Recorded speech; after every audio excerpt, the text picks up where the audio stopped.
I was, so let's see, so graduated from college. Let's say I was 23, 24 years old, and I was responsible for amounts of money that were just ridiculous, quite frankly. And it really caused me to have to up-level my business acumen, understand risk in a different way than most people do.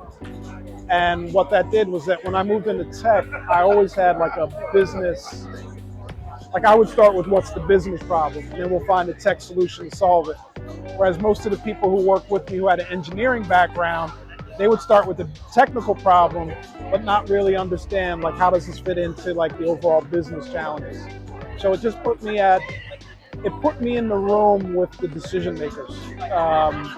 Whereas the other people, my peers, were in the room with the other engineers, right? So that just carved out a path for me that was a lot different, a lot different. All right, but now, like when you started in college, though, what was your major? I was in the School of Pharmacy, but I, at the time, pharmacy was a 5-year program. It's now 6. At the time, it was a 5-year program. So what happened was my third year, I did an internship at Thrift Drugs, which doesn't even exist anymore. I remember them. And I realized this is not something I want to do. Wow. Okay. And so I quickly switched my major. And the only reason I went to work on Wall Street actually is when we graduated, you'll remember this at the time, there was a recession going on. Right. And it was a job I was able to get. There was a company starting up a hedge fund, and they were looking for 2 groups of people.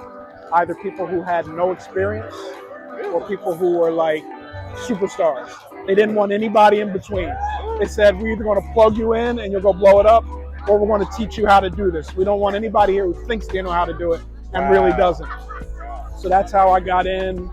And yeah, it was a good run, but this wasn't for me. I did well, but it wasn't crazy. I started out on Wall Street right out of college. Yeah, You got Dave into it. I got Dave into it. I had a cousin who went to Rutgers with me as well. I got him into it. They both did incredible. I would say about 4 years in, 5, no, a little bit longer, maybe 6 years in, I realized I wanted to make a pivot and moved over to the tech side. Went back to school, went to the tech side, but because I had a good business background combined with the tech background, it opened some doors for me. So I spent 20 years, whatever, something like that, in tech consulting. Ran a consulting arm of a couple big tech firms. And they had a company they were working with who was looking for a leader with my kind of profile, and they asked me if I'd be interested in speaking to them. And so I'm really not looking right now, but we can sit down and have a conversation. So the lady that I was talking to, she said, well, before I introduce you to my client, I want us to sit down and have a conversation. So we went out to Bryant Park, had lunch together. She asked me what I was looking for, and I said, I'm looking for 3 things if I were to make a move. One is I want autonomy. I said, for whatever reason, I've had a lot of autonomy in my career. The next thing I said was I've been working a long time, and it's very important to me now, like the mission of the company that I work for. I want them to be doing good. And then the final thing was, I said I want to work somewhere where the company's either the best at what they do or has a clear line of sight to get there. And she looked at me and she said, I don't think this is the opportunity for you. Wow. Yeah. I was like, well, that's fine. Like I said, I'm not really looking. Right. So we finished up lunch. I was walking back to my office. My cell phone rang. It was her. She said, you know what? I rethought it. I'm going to go ahead and introduce you to my client. She still hadn't told me who it was. Wow. And she had booked flights to me to go out to San Francisco. I was at the airport when she let me know who I was going to see. Wow. And I flew out to LinkedIn, and Were you surprised? I was surprised that it was LinkedIn. I never in my mind, I'd worked in tech, but West Coast Silicon Valley tech is a different thing. And I'd never really in my mind thought I would have an opportunity to go do that. And not a lot of dark faces out there. When I joined LinkedIn, I was the second black director they had ever had.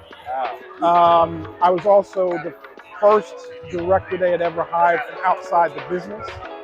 So it was just like an opportunity that didn't come up very much. And what was interesting was the lady had said to me, she said, while you're out there, I want you to go meet with a bank as well. They're looking for somebody to run digital transformation.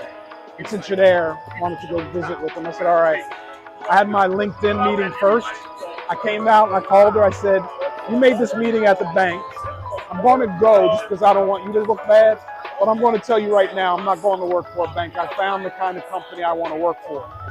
I said, I don't know if this is going to work out, but I found the kind of place I want to work for. So that's how I ended up in LinkedIn. Randy Petway. Go back with Kurt, 34 years. This is my guy. Yeah, so I'm an executive at LinkedIn. Been there for about 4 years. Been in the tech space for 25 years.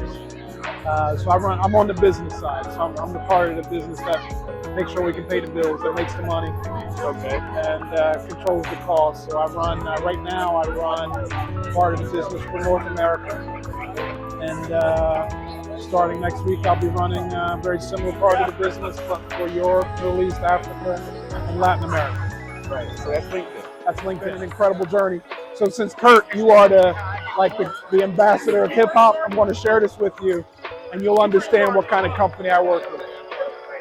My first meeting at LinkedIn, when I joined working there, my first meeting, the conference room it was in, the name of the conference room was Kool Herc. Wow. Yes, wow. Kool Herc. Interesting. And if you look at the painting on the wall, it was an artist they had hired, and you really looked at it, you realized you were looking at two turntables and a microphone. Oh, wow. It was kind of abstract, so you had to look for a while before you realized it.